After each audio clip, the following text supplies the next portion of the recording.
Today we are speaking about narcissistic women. What are their usual behavior? What are the red flags that suggest she might be narcissistic? Additionally, I'll share my recent encounter with a narcissistic woman. I'm Darina, a practicing therapist in Australia. Let's get started. Let's have a look at some of the biggest narcissistic women in movies. Of course, it is Miranda from Devil Wears Prada. Of course, it is mother of Nina from The Black Swan. Of course, it is the main character of Gone Girl, who is Amy Dunn, portrayed by Rosamund Pike. Now, let's jump into some signs that might indicate you are dealing with a narcissistic woman. And sign number one is bad-mouthing others. This is a classic sign. Narcissistic women often speak poorly about others, especially friends or other women when they're not around. But trust me, the moment you leave the room, you'll likely become the target of the same criticism. Literally, last week I found myself in a car with a very narcissistic woman coming back from an event. During the entire drive, she kept going on about how bad the performances were, and even worse, how awful the artists themselves were. She wasn't just criticizing their work, she was attacking their appearance, calling them names. What really struck me was how excited she was while doing this. Imagine someone full of enthusiasm describing in vivid detail how unattractive and untalented other people are.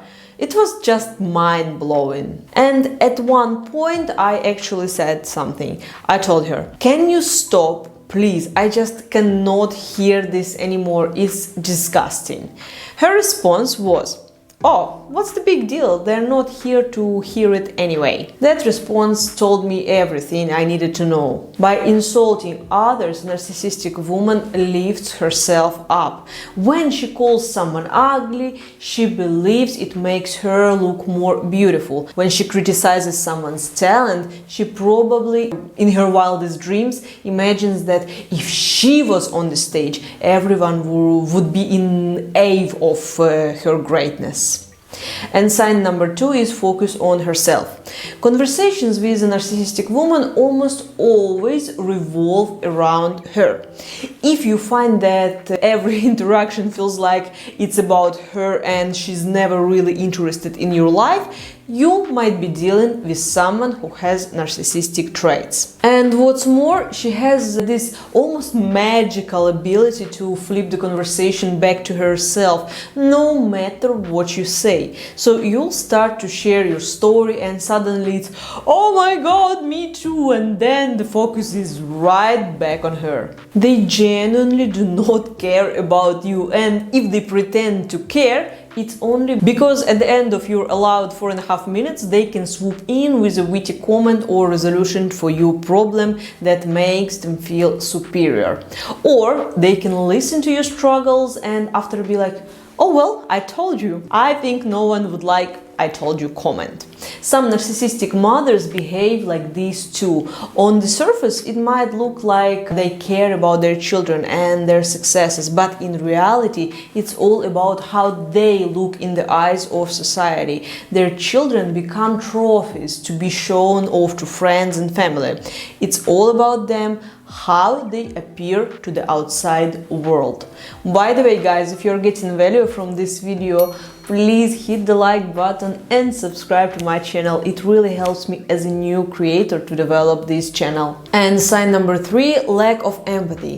How does this trait manifest in narcissistic women? These women often have a very diminished capacity for empathy, even for their own family members. For instance, if a husband is already working 12-hour days, she won't hesitate to expect him to work a couple of extra hours if it benefits her financially. Or if she is a mother and her child is already bogged down with school, some after-school activities and homework, she won't suggest that the child take a day off, even if they're on the verge of burnout. Sure, sometimes you need to push a child to develop discipline, but there is a difference between that and pushing them beyond what's reasonable, like when they're sick or close to a nervous breakdown. A narcissistic mother won't care. We can clearly see this behavior in the movie Black Swan, where Nina's mother, Erica, shows a lack of empathy for Nina's struggles. Instead of supporting her daughter, she criticizes her and expresses disappointment, focusing more on her own needs and desires than on Nina's well-being. And what eventually happens to Nina? She's gone crazy, simply speaking. And sign number 4 is triangulation tactics. Narcissists often feel empty inside and they suffer from what's known as narcissistic shame. So they seek external validation to feel good about themselves. One way they do this is through triangulation. While both men and women can engage in this behavior, it's particularly common in narcissistic women. If she is in a relationship, she'll frequently bring a third person into your couple to stir things up. For example, she might tell her partner that she was invited to dinner by a male colleague, or come home with flowers but refuse to say who they're from, or she might openly flirt with other men in front of her partner. All of this is done to create tension, which makes her feel more important and validated. Narcissists feed off these little dramas. It makes them feel like they are at the center of attention, which is where they believe they belong. And sign number 5 is oversensitivity to criticism and double standards. This one is a biggie.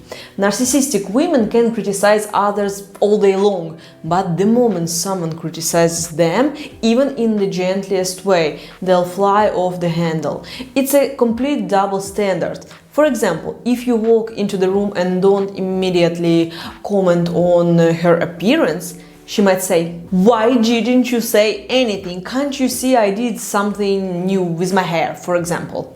You may not have had a chance to notice because you've only been there for 1 second. But it won't matter.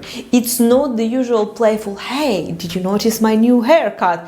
It's a full-on panic and emotional blackmail. Similarly, if you looked at her for a few seconds too long, she might snap, Why are you staring at me? What's wrong with me?" It all comes down to her unstable self-esteem, which swings between grandiosity and inferiority. However, when it comes to her criticizing you, she'll pick on every little thing. Your looks, the way you eat, the way you talk, even the way you breathe. And this is exhausting. Now, it's important to remember that many people have narcissistic traits, but that doesn't mean they have narcissistic personality disorder. To qualify for NPD, a person needs to meet 5 out of 9 specific criteria. You can check out more on these criteria in this video. Share in the comments if you've ever experienced an encounter with a narcissistic woman and how that went for you. Look after yourself and your loved ones, and I'll see you in next videos.